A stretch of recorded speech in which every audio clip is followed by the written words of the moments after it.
Hello and welcome to the High Table, the Oracle's Chamber, the inner sanctuary, the conclave of elders, where we talk about sales, marketing, money, tactics, strategy, business growth, and solving business problems.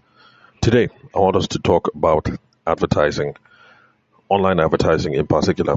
And the reason why is because having a bunch of conversations now with a client, and we're at that stage where they're considering online advertising so that they can push the startup out there so that people are much more aware of the product. Should I say product or be service? Okay, well, anyway, since it's software related, I guess you can say, okay, no, let's say more like service. So they're trying to push the service out there so that folks can be more aware. And in discussing the advertising campaign, I figured there are a couple of things that I should come up here and share with you guys so that people who are in a similar situation, who are about to launch a software business or an app or whatever, just so you know that these are some things that you ought to pay attention to so that your advertising campaign can jump off smoothly. But one thing to take into account, I beg, if you're listening, is this. At some point, you're going to engage a marketing professional to, create the creative. That's create the video, create the text, create the what else? Create everything, the images, the graphics that you're going to use for the advertisement. But there's one thing that you ought to consider, and that is that marketing people. Sorry, one moment. I have to attend to something. I'll be right back. Okay, sorry about that. I am back. For those of you who are long-time listeners of the podcast, you will recall that today is a Tuesday, and on Tuesday, the house gets cleaned. So my attention might have to be called every now and then. So, one moment. Okay, I'm back again. So, like I said, apologies, house is being cleaned, so my attention might be required every now and then. But don't worry, I'll do my best to make sure that I deliver value on today's podcast like I do on other podcasts. So, if I remember correctly, what I was trying to say is this. Now, one thing you need to be mindful of something is, eventually you're going to get a marketing professional to help you run the campaign, who is going to create the creatives, as they like to call it, come up with the creatives for the advertising campaign. So come up with the graphics, come up with the video, come up with the imagery, come up with the whatever. But one thing you need to bear in mind is this, especially if you're going to do it yourself or if you're hiring a marketing professional. Now, unfortunately, marketers think about reach. How many people did the advertising campaign reach? Also, people who are new in the business also think about reach. How many people did the campaign reach? So, for the average marketer, or for the average business owner, for the average employer, for the average entrepreneur, for the average hustler, if you drop 50K and then 50 million people see it, you'll be happy because you're judging the campaign based on reach. How many people did it reach? How many people saw the thing? How many impressions? Things like that. Now, I'm a sales coach and a business development consultant.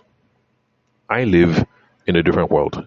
In my own world, it doesn't matter how many people saw the thing if at the end of the day, nobody took action on the thing. Or if people who took action on the thing, sorry, one moment. Okay, I'm back. Really sorry about the constant interruptions. Okay, where was I? So I was now talking about how those of us who are concerned about sales now, who are concerned about revenue, we live in a different world. So for someone like me, I don't care if you spend 50K and then 5 million people saw it. If at the end of the day, from the 5 million people that saw it, none of them took action. The reach of a campaign and people not taking action, from the perspective of sales, it means nothing to me. Okay, yeah, you spent 50,000 naira. Okay, good. 5 million people saw it. Okay, but then what? Because for those of us who are concerned about sales, we're held to a different standard. We're held to revenue. So if you run a campaign, let's say you already have a business, you have a marketing team, and then the marketing team is happy because they got 5 million impressions. If the sales team don't receive any phone calls or nothing tangible comes from it, from a sales perspective, that campaign was a waste. Marketers might like to high five themselves and say it was a successful campaign. Because I hear this thing all the time. A marketer will say, we ran a successful advertising campaign, but it didn't yield revenue. My friend, if the thing did not yield revenue, that was not a successful advertising campaign. Let me repeat. I'm not trying to yab you marketing people. I'm just trying to say you guys need to tweak your perspective a little bit. You can't say I ran a successful advertising campaign if at the end of the day there was no revenue. Now, there are two different kinds of advertising. There's brand-based advertising, and then there's, how will I call it now? Maybe like performance-based advertising. So, brand-based advertising is the advertising that people do so that your name is still out there, let nobody forget you, position yourself in the market a certain way. So, the kind of thing that Mercedes-Benz is doing now. Anytime you see Mercedes-Benz advertisement, it's not as if they want you to buy the car now. They're just doing positioning so that young boys who are on the come up, you go to see the brand. You be seeing Mercedes-Benz, you see the logo, you have some kind of associations. So that when you are able and when you have money, when your container has landed, you will think, oh my, suppose buy Mercedes. So that's brand-based advertising. Then there's advertising that people put out that is more performance-based, direct response, buy now, that kind of thing. So, Cyber Friday, Black Monday, buy now, 50% off, blah, blah, blah. So there's different kinds of advertising. Now, if you're going to do brand-based advertising campaigns, no problem. The focus is not revenue per se. You're doing brand-based advertising today in the hope that, 3-4 years later on down the line, you would have built up a certain kind of brand equity and it should lead to business, sometime in the future. But that's brand-based advertising. So I'm not talking about brand-based advertising today. So for those of you who are branding and branding professionals, don't worry. I'm not stroking you guys. I'm not abusing you guys today. But if the business owner is focused on revenue, then we can't say we ran a successful advertising campaign that did not bring money at the end of the day. We definitely have to see some money. So for those of you who are thinking of you're going to have a startup, you're going to come up with this app, you're going to come up with this software or whatever it is, these are some of the things that you ought to pay attention to. What kind of advertising are you going to do? Is this thing going to be a brand-based advertising campaign, or are we talking much more performance-based, direct response kind of campaign because we want people to do something? So what's the goal? Are we trying to build a brand, or do we want people to sign up to the website? Do we want people to buy? Do we want people to sign up to the email list? Do we want people to do this? Do we want people to do that?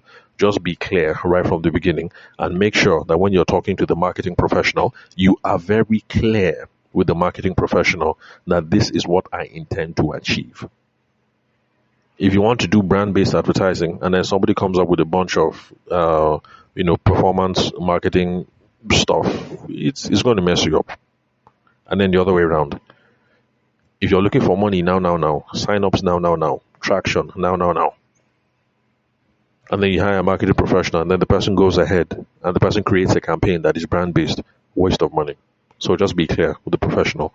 And for those of you who are listening, you're a marketing professional, I beg, these are the kinds of conversations that you should be having with your potential customers before you collect their money. And this is why marketing has a bad rap in Nigeria, because marketing professionals, you guys are too quick to collect money without asking people, what exactly are we trying to do with this campaign? You suppose ask. You are the professional. In my own opinion, for those of you who are, founders, business owners, CEOs, whatever, in my own opinion, if you're talking to a professional and the professional know they ask you a question, it's a bad sign.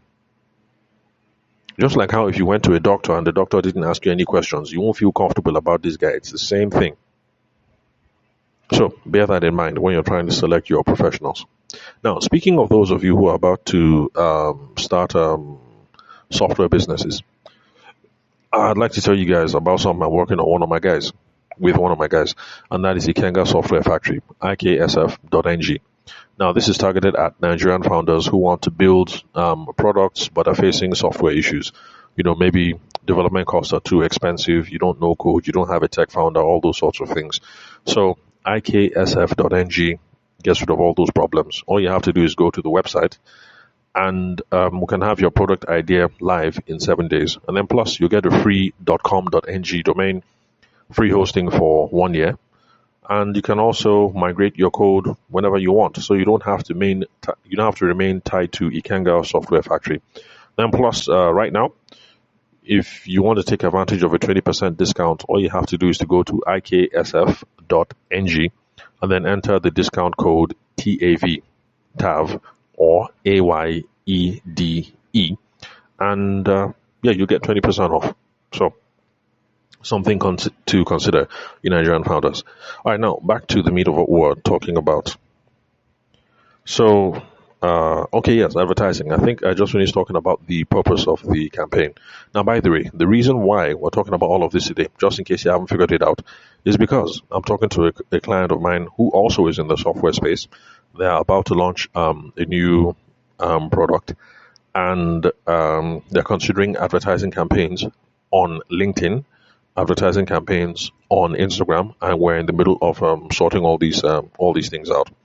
So I had a conversation with the marketing professional that they hired 2 nights ago, and these are just some of the things that came up. Now, I remember that my own area of specialty is sales. I'm a sales coach and a business development consultant.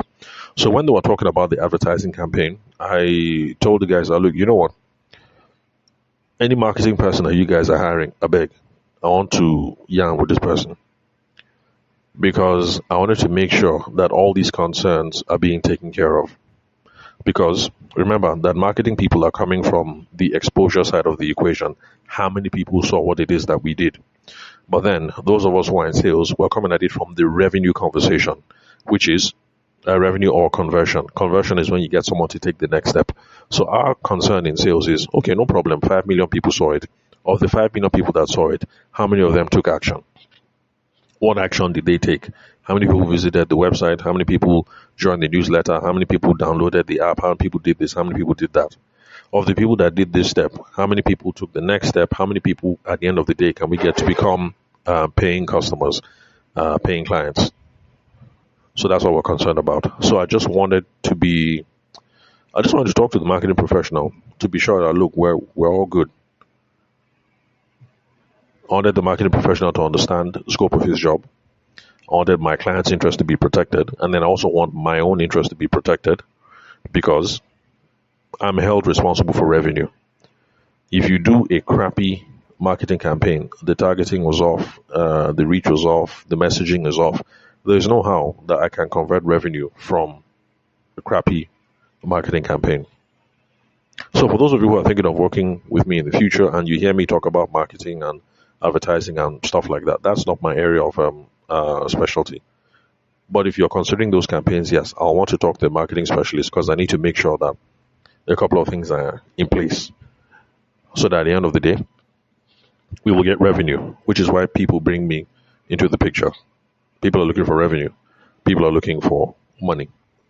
So let's see, what else did I discuss with the marketing professional? Okay, yes, we also discussed the nature of the collaboration. So I let the marketing professional know that this is not a joint collaboration per se. Like, marketing is the guy's thing. But the only reason why I wanted to be in the picture was so that when they're done with all the creative, the video, the graphics, the everything, just look at everything to make sure everything is cool, especially the call to actions.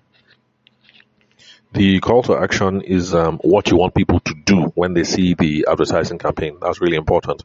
We need to be clear about the call to action, what people do next. Then also wanted to make sure that the copy was relatable. Copy just means the texts, the actual words that are used in the advertising campaign. The reason why I pay attention to this is because for those of you Nigerian business owners, you guys are typically the specialists in whatever it is you're doing. So if somebody runs a solar company, the person has technical expertise with solar.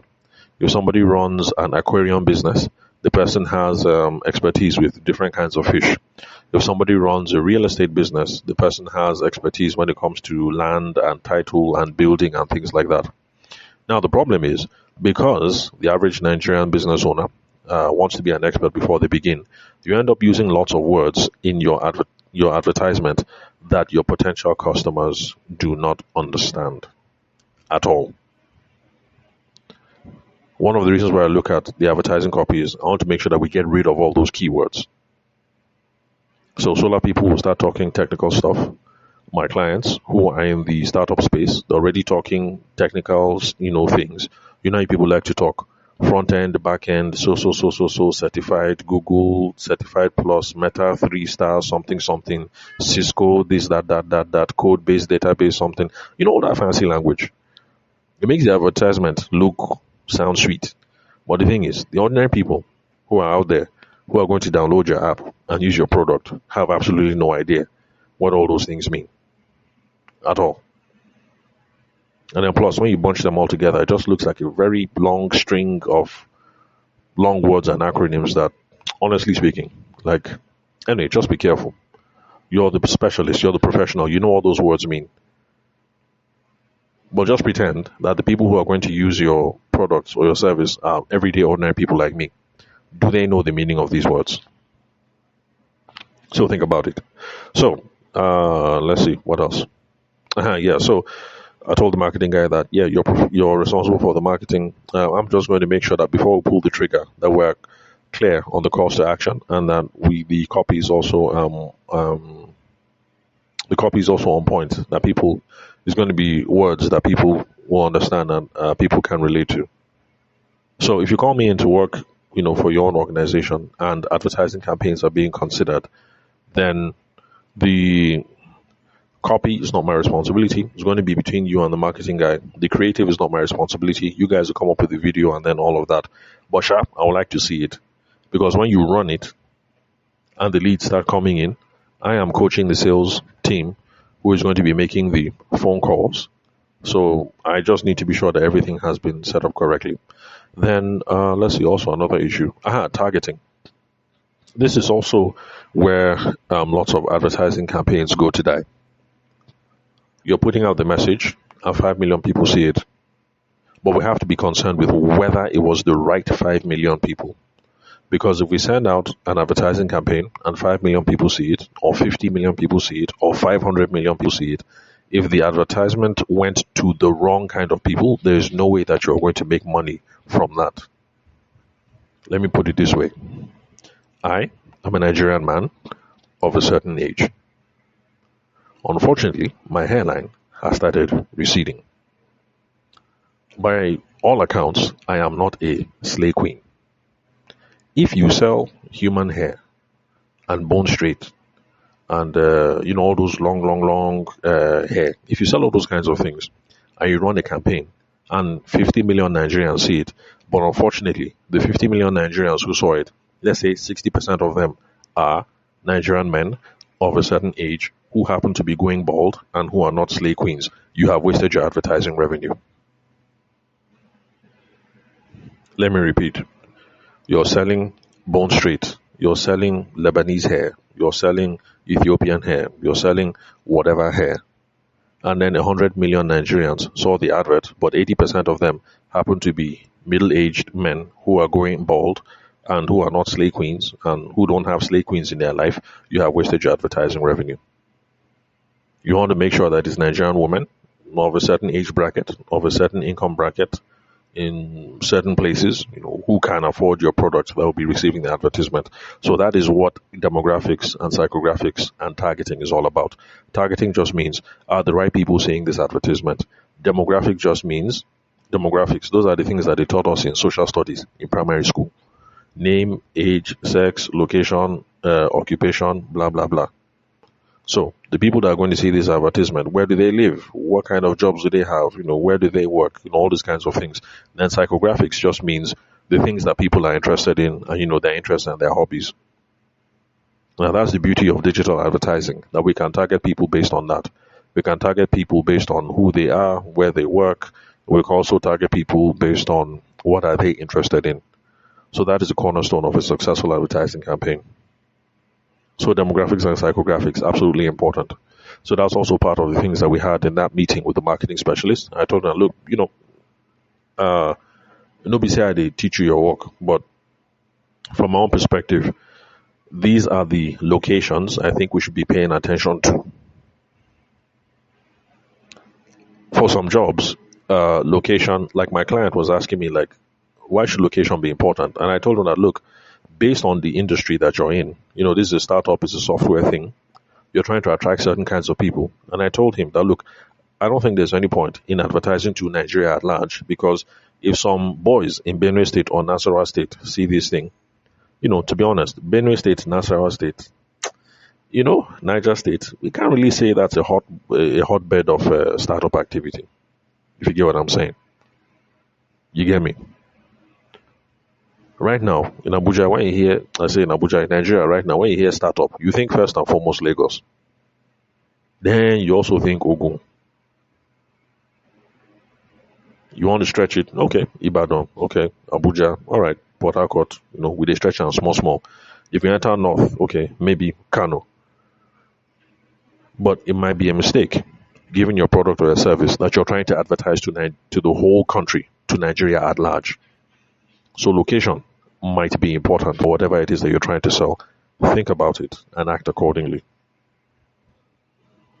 For one of my clients who was selling some infrastructure products, they were based in Lagos, and they used to advertise to Nigeria at large. And I had to have a conversation with the marketing guy at some point and say, look, guy, like, what's going on? You're advertising this thing, and the sales team are getting inquiries. They're getting messages from people in Kano State. Like, the company is in Lagos. If they have to deliver to Kano, transportation costs will not become an issue. This will not become an issue. All these other things will not become an issue. So trying to field calls from Kano State would mean that the quotes that the team is putting out will be not competitive. Like, it won't make sense. So it's a struggle that I had to struggle. I said, look, guy, limit this campaign. Lagos only. If you want to stretch it, no problem. Maybe Ibadan. Because at least Ibadan, boys can enter bus in the morning with all the goods. Maybe like 5 in the morning. And then Tobo, enter Ibadan. Use the whole day, do the installation. Then maybe catch the bus by 5 o'clock. And then anyhow, before 9 p.m., they're back in Lagos. So Ibadan is workable. But based on what you guys are delivering, based on what you people are installing, I told him, Lagos, please. But the guy said, hey, but if I limit it to Lagos, the reach will go down. And this is where I start quarreling with you marketing people.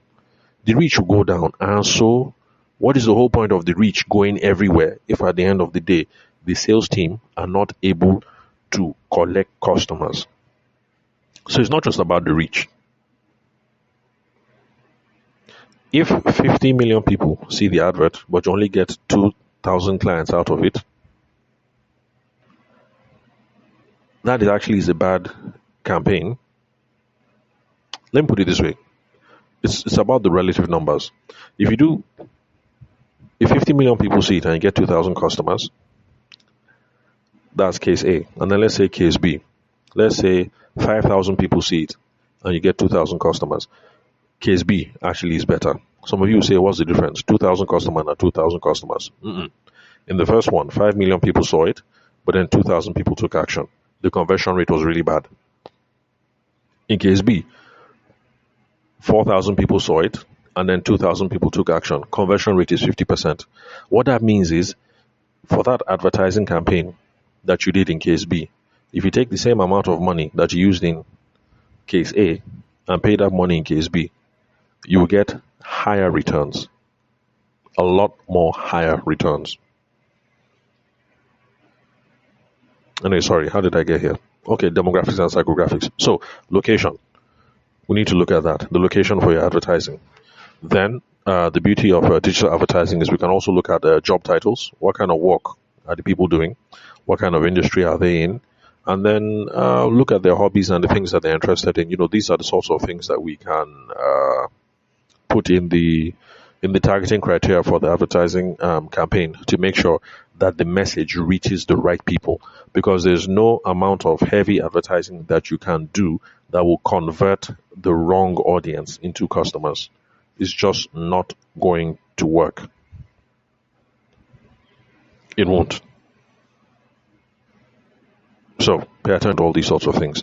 Then another thing that we discussed with the marketing guy, because the guy also wanted to put a lead form into the campaign and said, okay, let's collect name, let's collect number, let's collect email address, budget, things like that. A lead form just means when people see your advertising campaign and they click on the ad, usually would like to collect some information from them before we usually we like to collect some information from them because it helps with follow up or follow through. Now, one thing you need to bear in mind when it comes to putting things in your lead form is the more requirements you put, the more questions you put, the less people are going to take action. So let's say your lead form only requires people to put in their name. Lots of people will take action because it's only name. If you add name and phone number, okay, the number of people who will take action will reduce. If you add name, number, and email, the number of people who take action will reduce. If you add name, number, email, physical address, budget, job title, number of people will reduce. When I mentioned it to the marketing guy, he laughed. He said, well, yeah, it's true. People are lazy. That's how he put it. I don't know if it's a matter of laziness, but anyway, sure, there's attrition in the process. Attrition just means when you add an extra step, and because of that extra step, people just fall off. So attrition is a thing when it comes to sales and marketing. You make people jump through too many steps, people start to fade, people start to fall away. So I was begging the guy that I beg the steps that will be put in there, more limiter. Okay, name, no problem. Number, email. In fact, anyway, let me not give my own personal opinion. So name, number, email, I think is okay. The marketing guy was saying, how about budget? I said, well, let me not be as if I'm causing quarrel. So let me just leave it. Let me just free it. But I guess the main thing that I wanted to talk about today is this. I wanted you folks to know, those of you who are business owners, those of you who are founder, CEO types, you're bringing a new product into the market, you want to do advertising so that we can increase the revenues. You need to understand that there are two different games going on when we talk about advertising. There is awareness. How many people saw the thing? How many people saw the advertisement? Then there is conversion. How many people took action when they saw the thing? Let's not focus too much on awareness. Good awareness, poor conversion is a problem. So these are the dynamics that we have to balance. Now, if you bring me in to do some consulting for your company, I'll do my best to make sure that we balance this tension. How many people are seeing it and how many people are taking action? The question of how many people are seeing it, how do I put it? When it comes to taking action, if it's not the right people who are seeing it, then there's going to be a problem. So these are the dynamics that we have to be concerned about. Marketing is concerned about awareness. Salespeople are concerned about conversion. And I guess what I wanted to say, especially to you marketing professionals who are listening, please stop saying we ran a successful advertising campaign. The problem is it didn't bring in any revenue. Please stop saying that. If you ran a campaign and no revenue came in, the campaign was not successful. We need to sit down and we need to try and figure out what exactly went wrong. What was the problem? So that next time we can be better prepared and run a better campaign, because ultimately at the end of the day, we all have the same purpose. We all want the business to make money. The business makes money. That's how we consultants get paid. The business makes money. That's how you marketing professionals get paid. The business makes money. The business owner, of course, is happy because he has money to reinvest into the business and he has money that he can use to flex. So these are just some of the things that I wanted to talk about. And then remember, Nigerian founders, you're about to put your product out into the market, but you're facing software challenges. All you have to do is to go to Ikenga Software Factory. That is iksf.ng. So you're going to be able to budget properly for your project. You don't need to learn how to code. You're going to have your product live in 7 days, and then also going to get a free .com.ng domain. And remember, whatever it is that you produce with Ikenga Software Factory will be 100% yours. When you're ready to leave iksf.ng, it's not a problem. We'll help you migrate the code. Then for a 20% discount, go to iksf.ng, enter in the discount code TAV, that is TAV, or Ayede, AYEDE, and you get 20% off. When you do that, please send me a message here on WhatsApp 080-6466-2140, because I want to be sure that you're being taken care of. I don't want to put my name behind something if the people are not living up to their promise. So please, if you go to iksf.ng, send me a message or give me a call. Let me know if there's any problems, if there's any issues. Let me know so that we can get on it. I beg. All right. I want to make sure that you're taken care of, and then I also want to preserve my own good name, or at least a small good name that I'm acquiring over here.